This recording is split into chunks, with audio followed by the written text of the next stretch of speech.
I read a shit ton of books in May, so let's get into them. See? Shit ton. Oh god, don't fall. Oh god, don't fall. They didn't fall. Hey guys, my name's Abby from Abby of Pellinor, and today I'm going to be going through the books that I read in the month of May.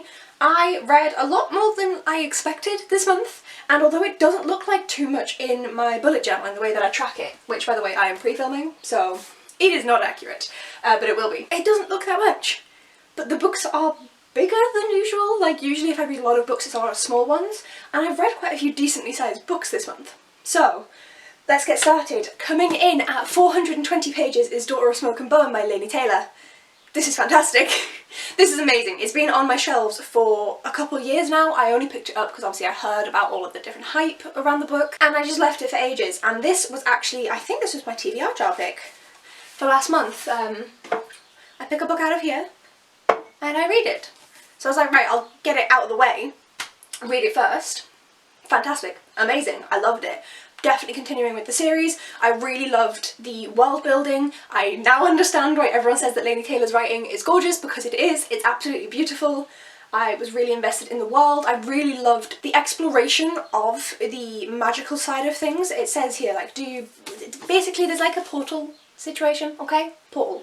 I loved the exploration of that. Like, I loved everything else as well, but my favourite bit was the exploration of this kind of portal side of things and of this other world. That was my favourite. This was really good, and I wasn't expecting it to be really good. I loved it. Then coming through at 356 pages is one that I knew I was going to love, but I also knew was going to kill me, and that was Knife Edge by Malorie Blackman.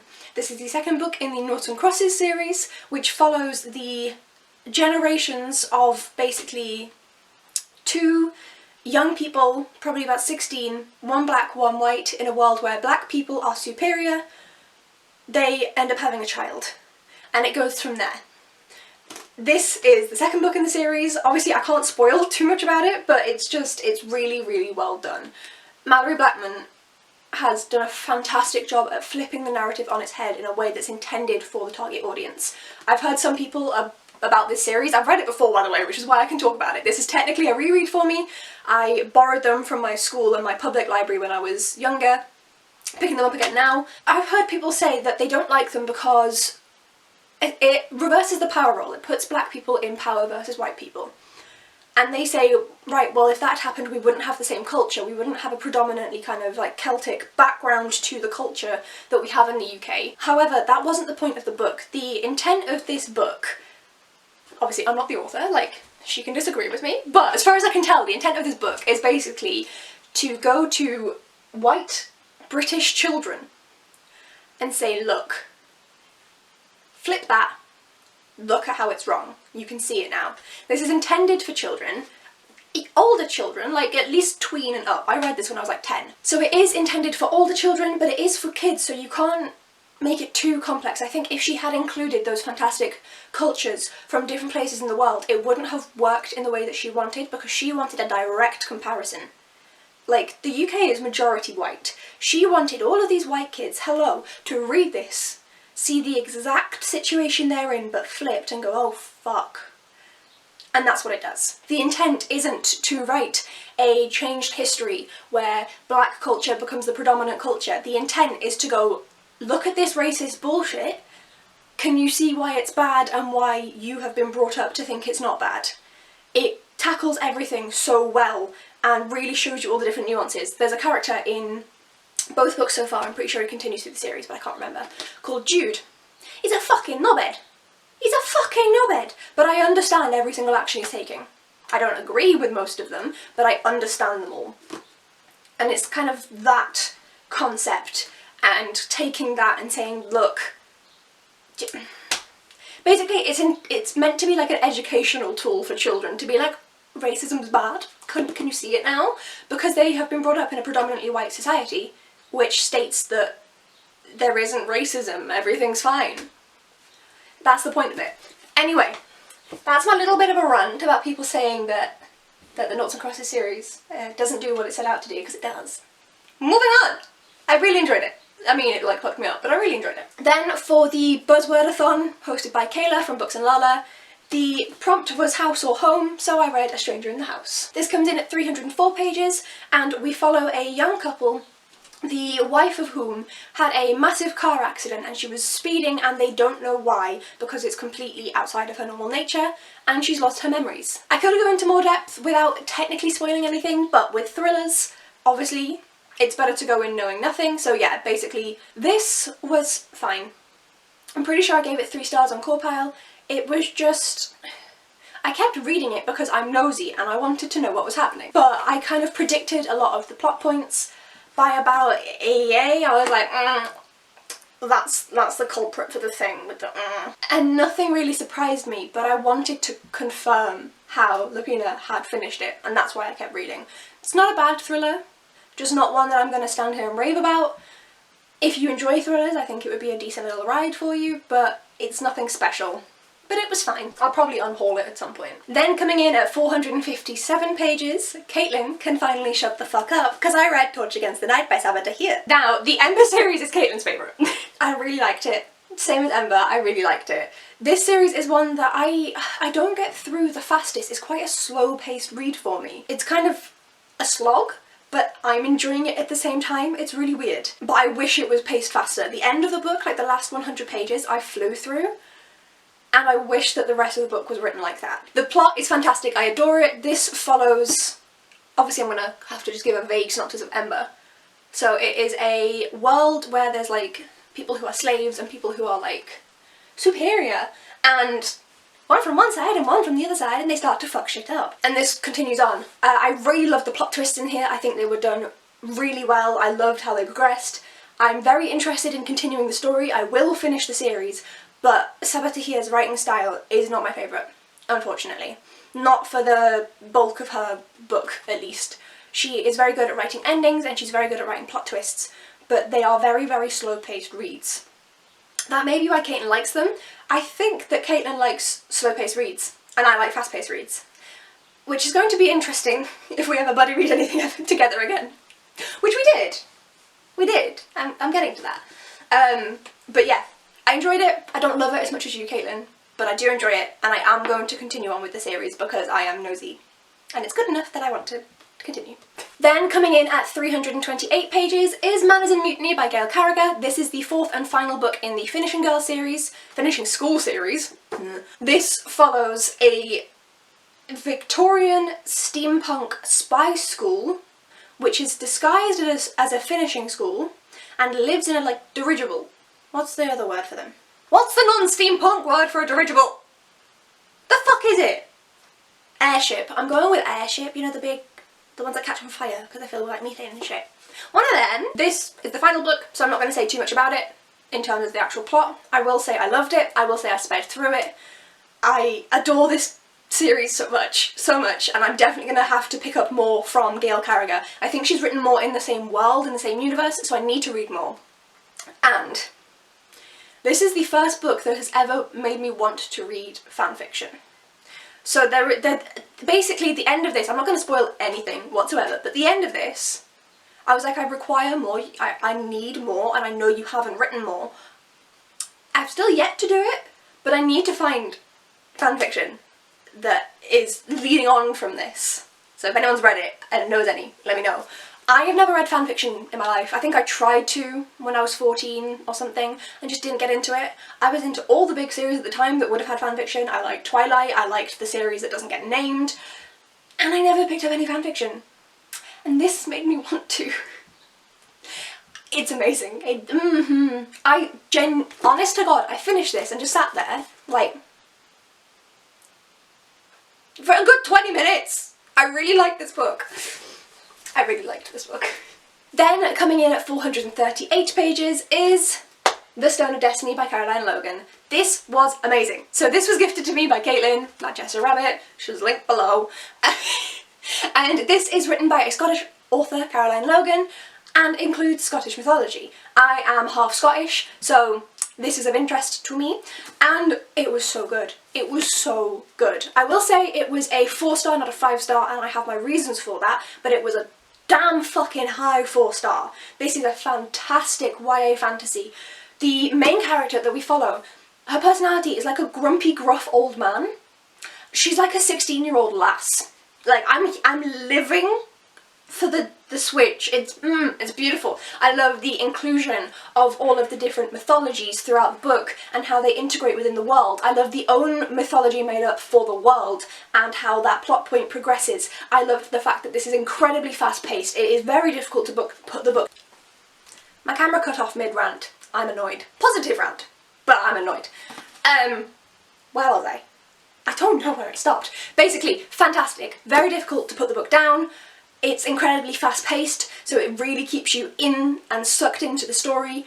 If I haven't mentioned it already, I loved the character development, I loved the character writing, and I loved the plot overall. Just to let you know, the reason why it didn't get a full 5 stars is that because it was so fast-paced, there were bits that didn't seem quite fully fleshed out. Like teeny bits.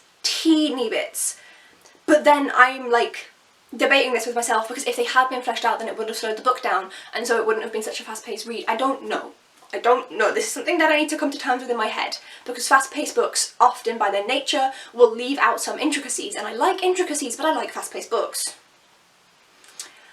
I don't know, okay? But that's why it got like the highest 4-star possible. It's like a 4.9999999999999. Okay? Okay? Okay. This is amazing. This is fantastic. This is the first book in the series and I'm so excited to read more. I really, if I didn't live with mes parents, I would have already bought the second book, because the third one comes out later this year apparently and I really want to read it. But I live with mes parents and if I get any more books they're going to murder me. So we have to wait. Then, moving on from murder by parent. With 416 pages, I read Dark Days by Landy. I almost said Skulduggery Pleasant every fucking time. This is the 4th book in the Skulduggery Pleasant series. I am rereading it as part of the Dead Famous read-along, and I was supposed to directly buddy read this with Becca. However, my mental health and a bit of my physical health just went whoop, so I didn't buddy read this with Becca. Last month I didn't buddy read it because I read ahead. This month I didn't buddy read it because I didn't read. It was great. I didn't read for 4 or 5 days. And so in that time, she finished the book. Luckily, we both know the books already. We've both read them before. She was able to just be like, oh my god, this bit! Did you remember this bit? And I was like, oh my god, no, where is it? This was a lot of fun. I really loved the... I can't say anything about what's happening. I really loved how the plot developed. I really loved the...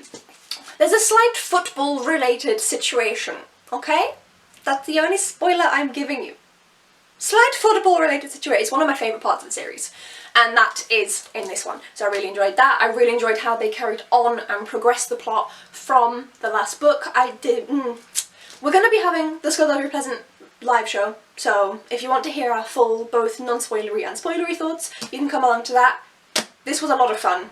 I still really love this series, and it will pop up again. So then next up at 346 pages was Wit, Wisdom and Timey-Wimey Stuff, the quotable Doctor Who by Cavan Scott and Mark Wright. It is literally just a collection of quotes with illustrations. I love Doctor Who.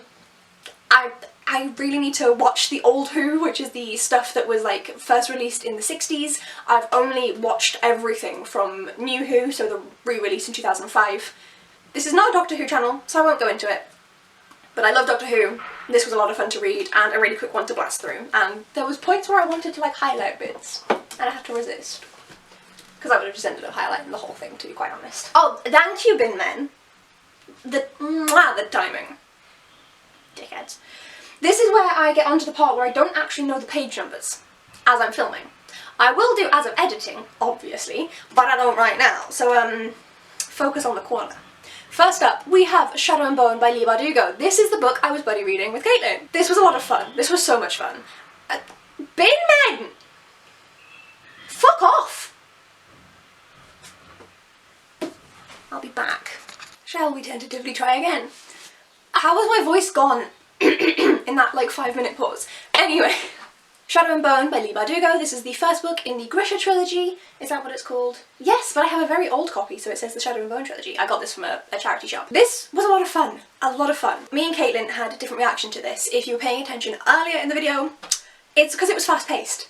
I adore anything fast-paced. Caitlin likes a little bit more depth.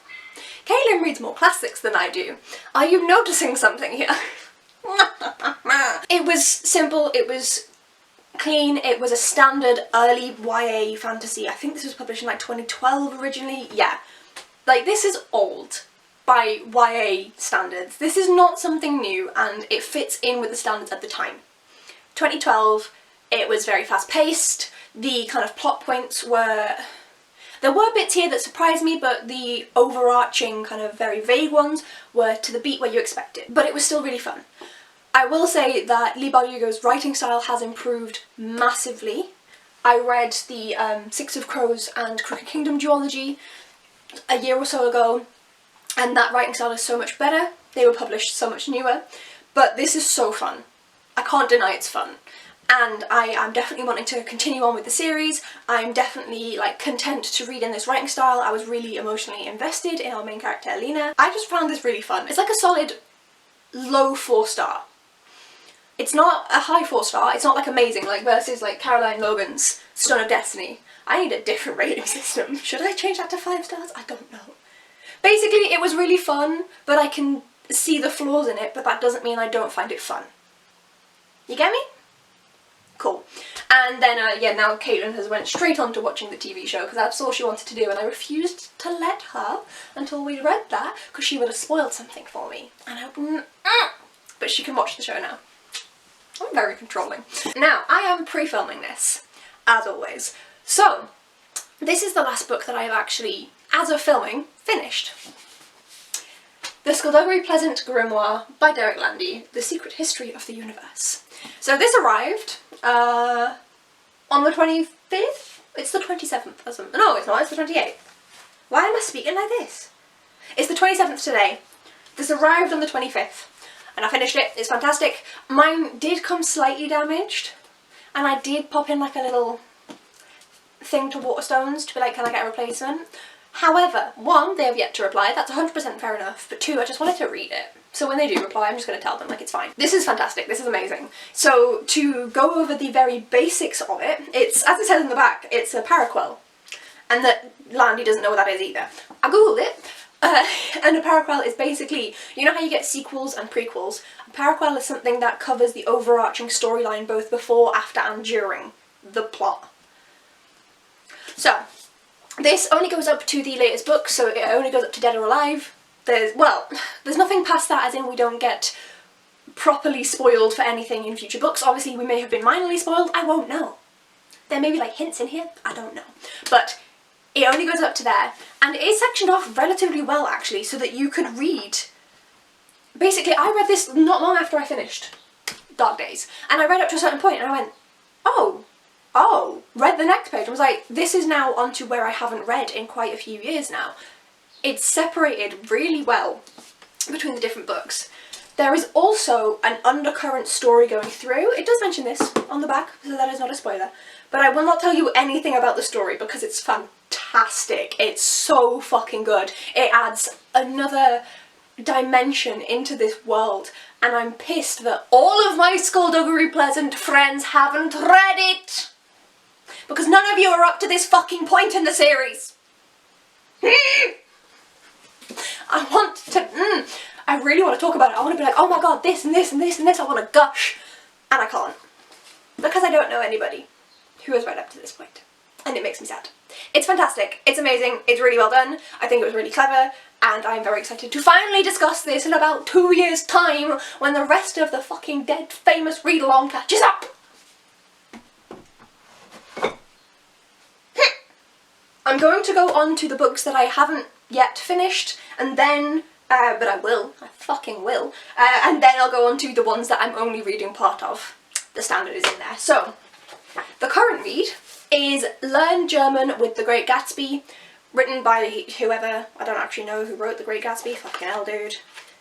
No idea, but this is created by Dagerman. This is a Irish company that inserts words of a foreign language throughout a classic text so that you learn the words as you're going through. Finally picking it up. I've never read The Great Gatsby. I will say some things that I've noticed so far. I don't like that the German words are in bold. It could have done with another round of editing, is what I'm saying. However, the concept is really good and it's not so bad that I can't read it, so I am going to continue to read, and I will buy any other books that they release because I think it's a really clever concept. Once I finish that, I needed another small book to like slot in there, and so I'm going to read Pompeii Nowadays and 2,000 Years Ago. I won't talk about this much because I know most of you guys won't care, but this is a book I got when I was very, very young, i.e. like 2, gifted by a family friend that I've never read. That's all I'm going to say. And then for the last ones for actually intending to fully read, I have the last 2 of my teeny tiny, what are they called? Novelli classics in Swedish. Okay, this is a fucking mess. It's also far too fucking long because I read far too many books. Finally, lastly, War and Peace. We have gotten quite a good bit of the way through it. If I find the wee markers, we'll approximately this much we'll have read this month. I think I mentioned this in the last month's video that we were like, oh, it's all peace and no war, and then there's a bit more war. This again is including more of the war side of things, and it's actually delving a little bit more in depth in terms of getting to know people and people who we already know being within the war, as well as changes within the kind of peace side of things. I am really enjoying this. There isn't too much left to say. I've discussed it every single month in this year, but we're making good progress. For a chapter a day, and then sometimes 2 a day, we're making good progress. That is it. Obviously I don't know how many pages I've read yet, so that'll be down there. Those are the pages that I read. Bring it up here. A metric shit ton. Far too many books. I struggled to talk about them all. Does this mean I should read less? If for some reason you've reached this far in the video, what is wrong? Are you okay? Do we need to talk? Is everything okay? I'm sorry that this went from to ooh. I mean, I didn't even finish my coffee. I drank about this much of it. So, I seem to be picking up again though. Picking back up. What the fuck is wrong with me? I'm gonna go drink the rest of my coffee. I think it's just because I don't have to do this wrap up anymore. I think I was like, I'm done. I'm gonna go drink the rest of my coffee. Thank you so much for watching, and let me know if you have read any of the metric shit ton of books that I've mentioned here today. And also, has anyone read this? Because it's amazing. It's been a long time since I gave a Skulduggery book 5 stars. They always get like 4 stars. This one's a 5.